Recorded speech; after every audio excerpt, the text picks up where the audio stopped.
एक समय की बात है। एक शक्तिशाली और बुद्धिमान राजा अपने राज्य में राज करता था।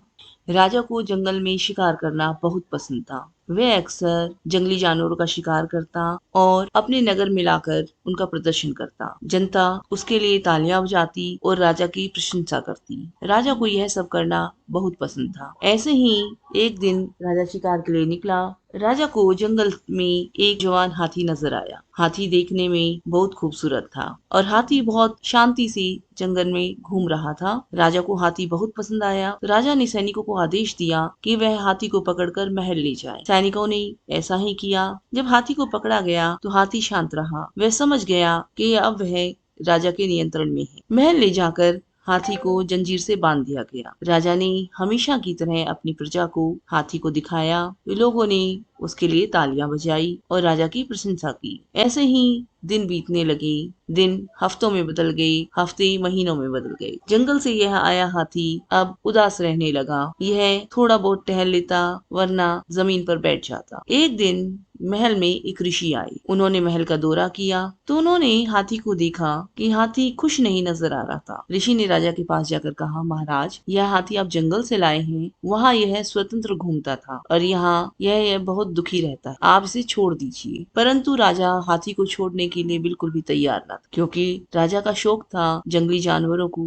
जीवित या मृत अपने महल में रखने का। तब ऋषि ने राजा को कहा, महाराज, पराधीनता चाहे सोने की ही क्यों ना हो, विलासता की ही क्यों ना हो, लेकिन वह पराधीनता ही होती है। जिस तरह आप एक पक्षी को पकड़कर सोने के पिंजरे में डाल दें और उसे हर तरह की सुख सुविधाएं दें, परंतु जब तक वह आकाश में विचरण नहीं करता, उसे खुशी का आनंद प्राप्त नहीं होता। इसी तरह यह हाथी भी जब तक अपने जंगल में नहीं जाएगा, ये यहाँ पर खुश नहीं रह पाएगा। राजा ने बात पर गौर किया और भारी मन से सैनिकों को आदेश दिया कि हाथी को जंगल में छोड़ आए। हाथी को जंजीरों से मुक्त किया गया और हाथी खुशी से चिल्लाता हुआ, चिंघाड़ता हुआ अपने घर जंगल में वापस भाग गया। हाथी की खुशी और आजादी देखकर राजा को गहरी तृप्ति का एहसास हुआ। राजा को समझ में आया कि वन्य जीव जंतुओं के प्रति दयालु होना और उनकी देखभाल करना भी राजा का ही कर्तव्य है। राजा ने उसके बाद शिकार पर प्रतिबंध लगा दिया और वन्य जीव जंतुओं की सुरक्षा का